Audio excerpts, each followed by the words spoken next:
करीम के 5 हुकूम है। कितने? हाँ, इसको थोड़ा याद कर ले, इंशाल्लाह फायदा होगा। नंबर 1, अदब व एहतराम करना। क्या करना?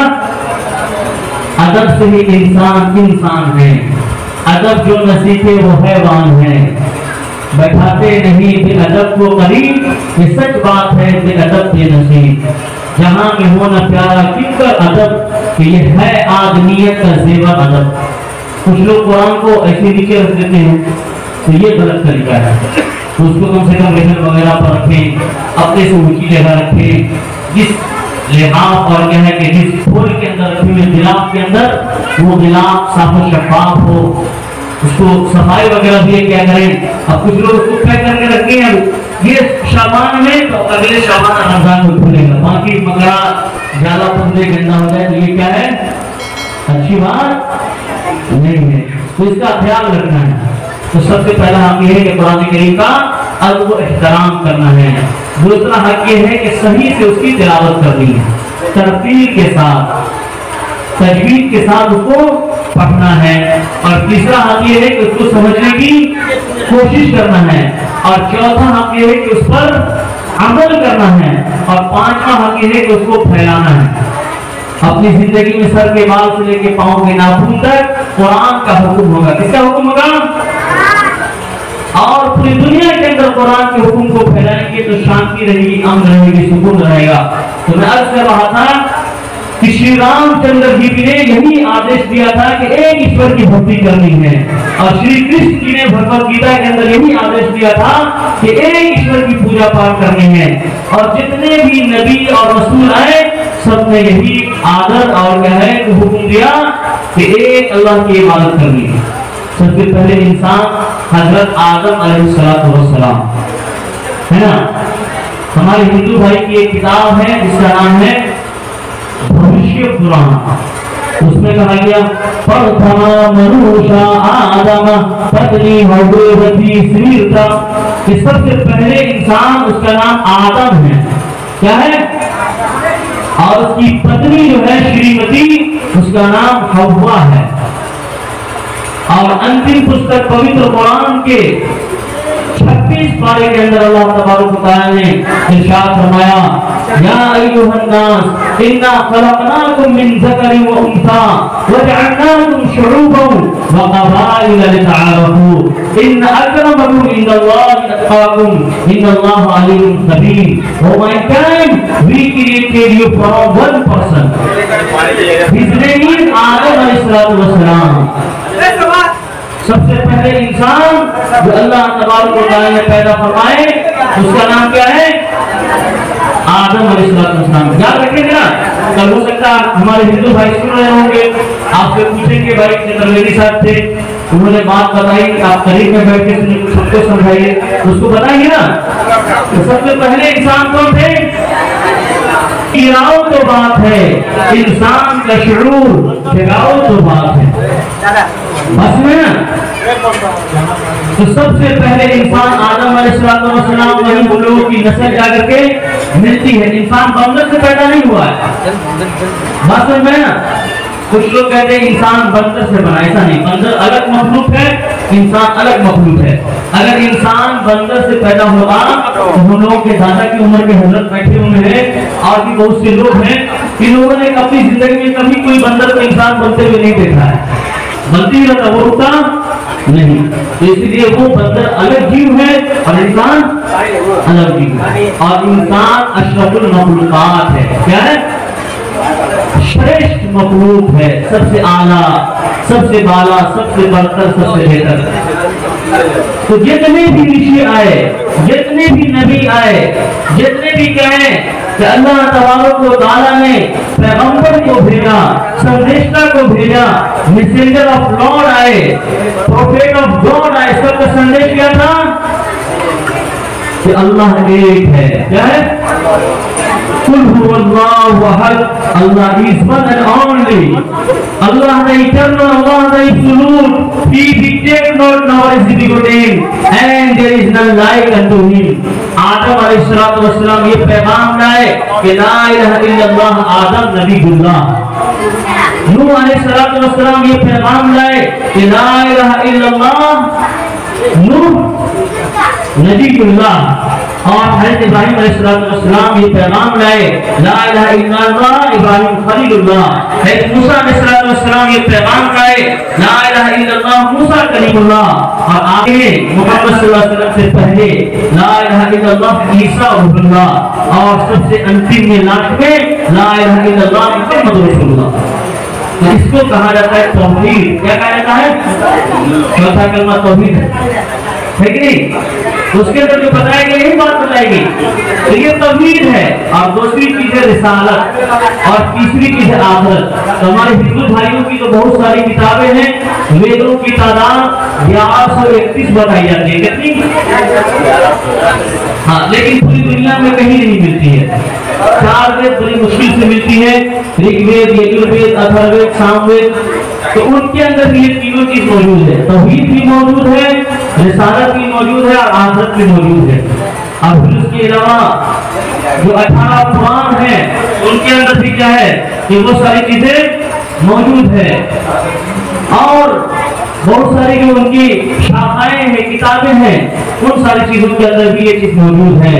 तो जो ला इलाहा इल्लल्लाह है वो यही है कि एकम ब्रह्मा द्वितीय नास्ते लेहन नास्ते किंचन एकम एवं अद्वितीयम। क्या लोगों, इस बात का इकरार कर लो कि तुम्हारा अल्लाह एक है, उसके अलावा जर्रा बराबर कोई नहीं है। तुम्हारा लॉर्ड अल्लाह एक है, there is none worthy of worship beside Allah. Muhammad sallallahu alaihi wasallam is last prophet of Allah. Muhammad sallallahu alaihi wasallam is last messenger of Allah. बात सुना ना? ये बात समझ में आ गई ना कि अल्लाह एक है? इतना तो हम अपने बता सकते हैं ना सब लोगों को। अब अल्लाह कैसा है? अल्लाह कैसा है? जो हमारे हिंदू भाइयों की किताब है उसमें लिखा हुआ है कि अल्लाह ताला की क्वालिटी ये है कि वो अमर है, कभी मरता नहीं। अल्लाह ताला क्या है? हाँ, 26 जनवरी 15 अगस्त में नारा लगाता है बच्चा स्कूल में, अमर रहे, अमर रहे। तो आदमी तो अमर नहीं कर सकता है। कुल्लु मन अलैहा फाना, सबको क्या होना है? फाना हो जाना है। हमारे परदादा शहजादा सब कहाँ चले गए? अल्लाह के पास चले गए। एक दिन हम लोग भी चले जाएंगे, हमारे बेटा पता सब रहेंगे। तो अल्लाह के अलावा कोई अमर नहीं है। बस में ना श्री रामचंद्र भी थे, वो भी चले गए। श्री कृष्ण जी थे, वो भी चले गए। तो जितने भी लोग थे सब कहाँ चले गए? अल्लाह के पास चले गए। जनाब मोहम्मद रसूलुल्लाह सल्लल्लाहु अलैहि वसल्लम आए, उनको भी अल्लाह ताला ने अपने पास बुला लिया। बस में ना तो सिर्फ अल्लाह की जात है जो अमर है, जो कभी मरता नहीं है। और दूसरी जगह कहा गया कि नमान नजीरियती, वो ईश्वर न मरता है न बूढ़ा होता है। वो ईश्वर क्या है? सर्वशक्तिमान जो परमेश्वर है, न मरता है न बूढ़ा होता है। और आयत कुछ आपको याद है? बताइए कोई। अल्लाहु ला इलाहा इल्ला हुवल हय्युल क़य्यूम। तो हय के माना होता है जिंदा जावेद, जो कभी मरता नहीं है।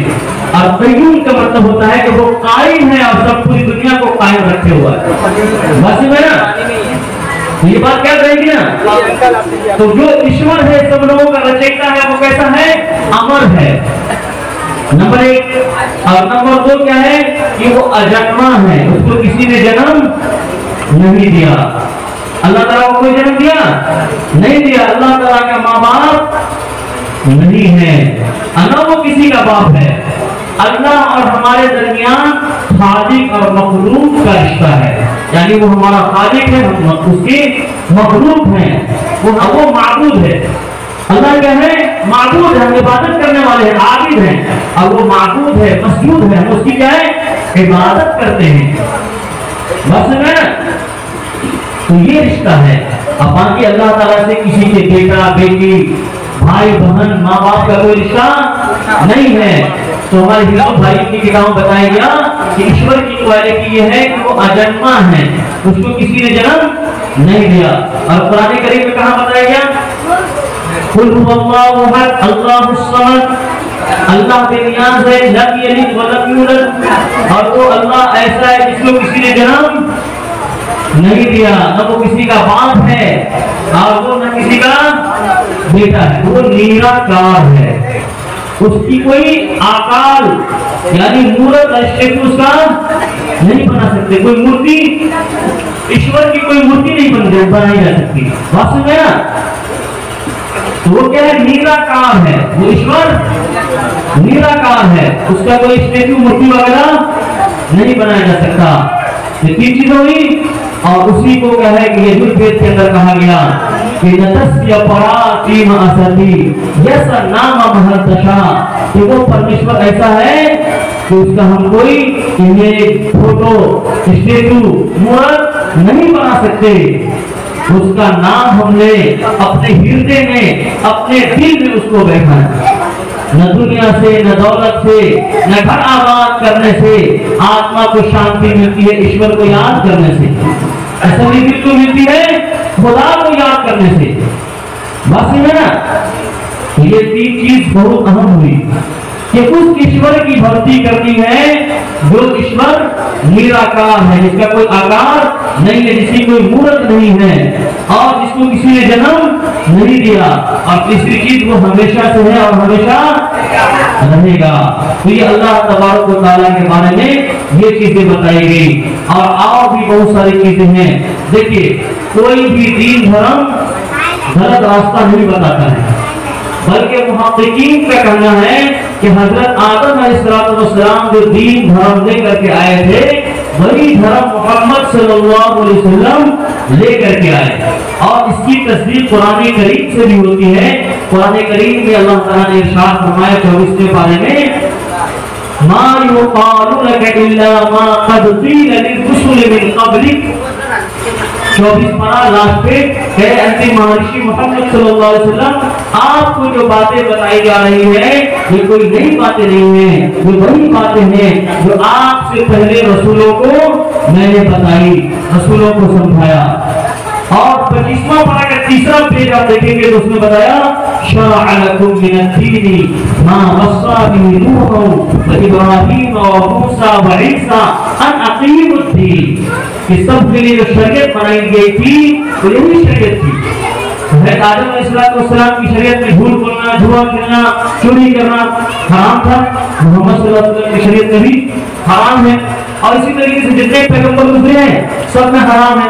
अलबत्ता कुछ चीजों में तब्दीली की गई है, चेंजिंग की गई है। बाकी जो चीजें उस शरीयत में हलाल थी इस शरीयत में भी हलाल है, जो उस शरीयत में हराम थी इस शरीयत में भी हराम है। अलबत्ता कुछ चीजों के अंदर तब्दीली हुई है। और सारे इंसानों का नबी कौन है? मोहम्मद सल्लल्लाहु अलैहि वसल्लम।